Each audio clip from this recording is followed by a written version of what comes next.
Part 2, graphing a calculator required.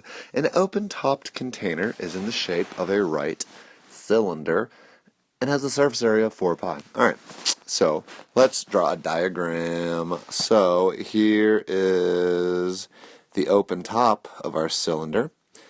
Here's the lateral area of our cylinder, and then there's the base of it. Okay, we know that area is 4 pi, so we know that the surface area equals 4 pi. What are the dimensions of the cylinder that maximize the volume? Well, tough one. I don't know. Let's think about what we know. Well, let's picture this cylinder. There's the radius. I don't know what it is, but I know that's the radius. And here is the height. I don't know what it is, but I know it's labeled the height.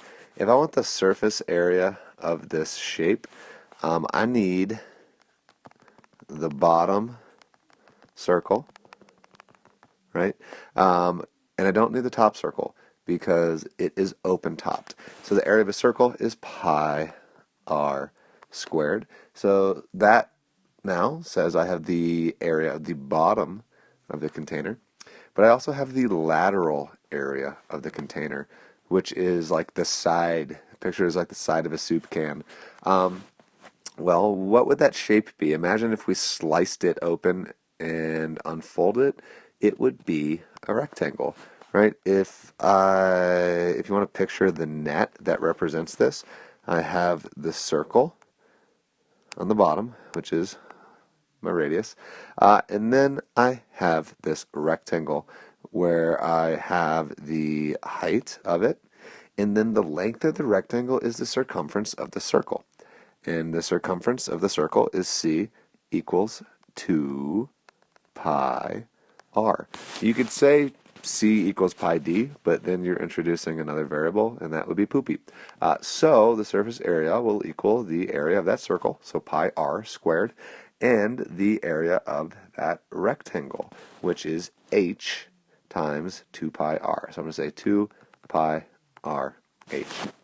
So there's my surface area equation, but what do we know is the surface area? It's 4 pi. So I have 4 pi equals pi r squared plus 2 pi r h.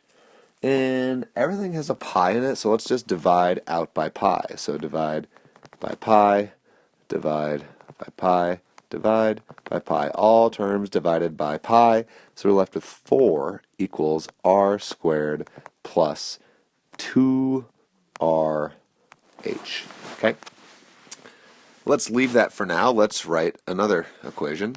Volume of a cylinder is the same as the volume of any prism. It's the area of the base times the height. So the area of the base is pi r squared, and the height is h. And I want to maximize the volume, which means I need to graph this volume equation, but I can't currently because it is in terms of both r and h, and I must write it in terms of a single variable. So think of this equation, 4 equals r squared plus 2rh, this one right here.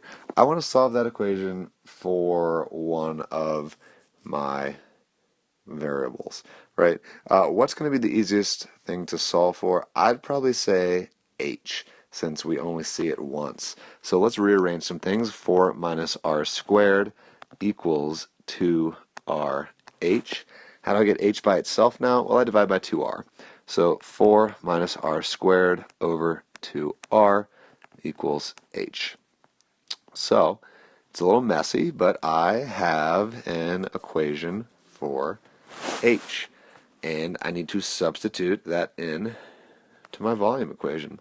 So volume equals pi r squared times 4 minus r squared over 2r. And if you want to simplify things a little bit, you can. Volume equals pi r times 4 minus r squared over 2. But you could totally just enter it as that top one. Totally fine. But we need to graph this. So go ahead and enter that into your calculator. Remember, if you hit alpha y equals, you can get a fraction bar if you have a new calculator. All right, so we need to graph this equation now. But before I do that, entering this in is going to be kind of tricky if you're not on a new calculator. If you're on a new calculator, you are lucky and you can use fraction bars and it should be super straightforward to you. If you're not, then take a look at this photo that I'm adding in. These are all equivalent ways of typing in this same equation. Some I've simplified a little bit, some I haven't. People on a non-new calculator, notice Y3 doesn't even need any parentheses.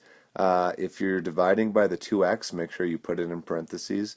Otherwise, just be careful and make sure you know how to use your calculator, right?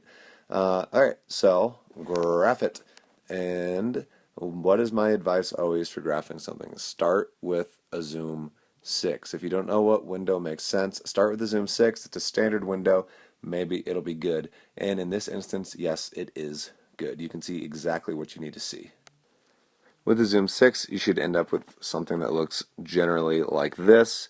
And we want to calculate that maximum value because we are trying to maximize the volume. And think about what we've done.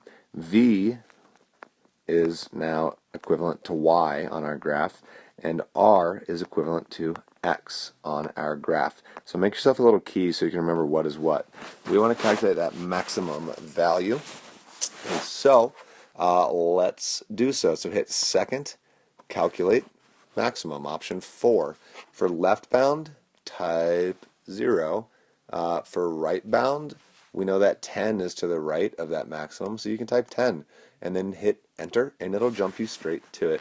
And it'll tell you that that maximum occurs when x, aka r, equals 1.1546. So we're going to call that 155 for r. And let's see, what's the maximum area? Well, the maximum area, volume is y, which our calculator is telling us is 4.8367, so we will call that 7. But we want the dimensions, which means we need r, and we also need h. And how do we find h? Well, we already have an expression for h. We found it in our process of solving this problem. It's a gross expression, but it is an expression nonetheless. That expression right there. What I don't want you to do is I don't want you to use r as 1.155. I want you to use the stored value that your calculator has stored in x for you. So from your graph, don't move your cursor, hit second, quit. Notice that the x variable now has that number 1.154699397 stored to the x value. So now just evaluate h, or evaluate 4 minus r squared over 2r for getting h, right?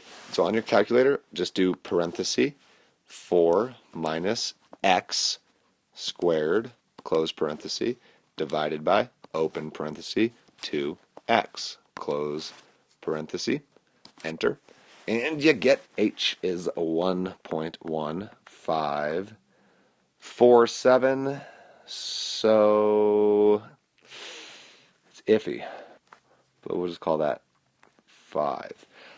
Now, if you did that same thing, but instead of x, you rounded it to 1.155, let's see what you get.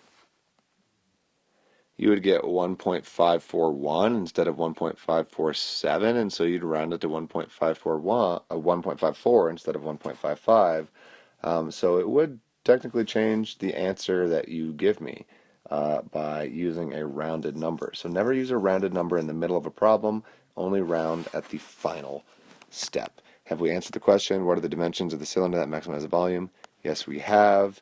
The dimensions are 1.155 and weirdly enough, also 1.155. But they're not the same, right? R was 1.154,699, and H was 1.154,702. So not the exact same number, but with our rounding, they're pretty gosh darn close.